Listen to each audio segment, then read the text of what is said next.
what was the most important thing about this meeting today? I feel great, and I was honored to be part of this process. And like I said, being a struggler for the past 22 years, had the opportunity to come over after being on exile for 19 years, 5 months.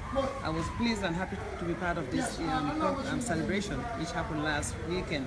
And at the same time, we were honored and received by the president for us to meet him and talk to him about the issues that we are concerned about, and also for him to get to know who is who, which I was very proud of. After all, I did met with him last Friday, like tete-a-tete, myself and him in his office with Dr. Isatou Njie Saidy. So that makes me so proud for being part of a government that I've participated from day one up till now. And I think this government is going to be exceptional, being in the dictatorship for 22 years that we just came out of. And after all, I think when we get to this new third republic, it's going to look different because of we the diasporans. We have educated, experienced what is democracy about, and that's what we're going to prevail in our country to make sure that we have implemented rule of law, good governance, and democracy, so that people can have their freedom of speech, like you, the media, can have your freedom of speech before you don't have it. Always they pressing you, making you that you are nobody. So now we have the opportunity, and I'm so proud of myself as a Gambian American to be part of this process.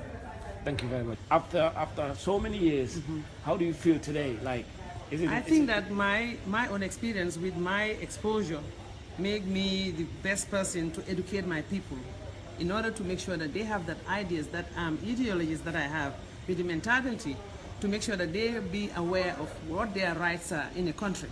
Because in the past, none of them know what their political rights are. They don't have a say, or they don't have any decision to make. Comparing to me, no one can decide for me, and no one can do anything bad that I don't have to be like humiliated or harassed or whatever.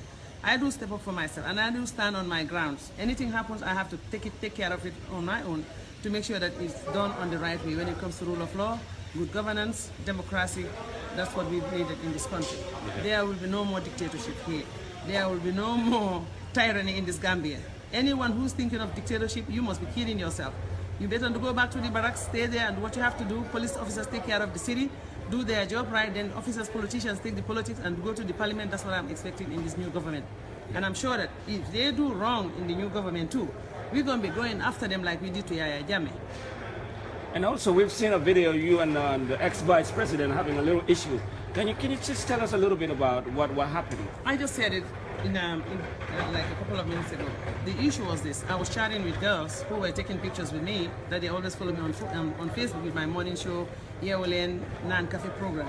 So they were like, "Oh, that's Auntie Tuku Jallow from the US." I said, "Yes." So they started taking pictures. After all, I saw her coming over. Then I just tried to say, "Oh, hello, Assalamu alaikum, Aja Isatou Njie Saidy. Nanga defna?" Then she was coming, approaching me, and I said, "What can you tell us about those, 10th and 11th April students being killed?"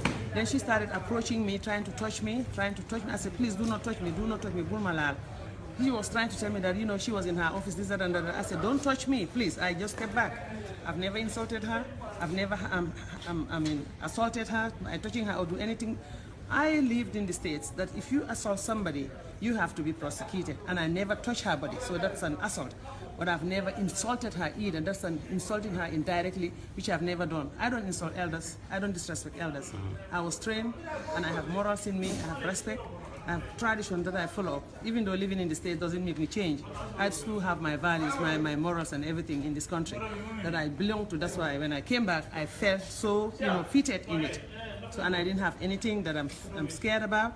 I'm scared only the Almighty Allah that I'm scared of, but not human being or individual. Anywhere I stood up in a court of law, I will testify myself, because he was saying that, I think that's the police officer here, I saw him standing around here, saying that they're going to sue me. I told him, let them go ahead.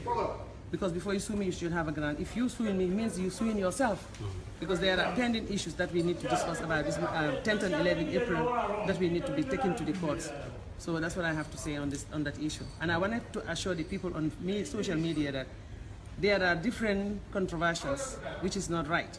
So before they're trying to make judgments and other things, they have to ask and find out what happened. Maybe they didn't hear the whole video, so that's why they're just trying to make it out as something bigger, which I've never seen. Some people saying that I insulted her. I never did.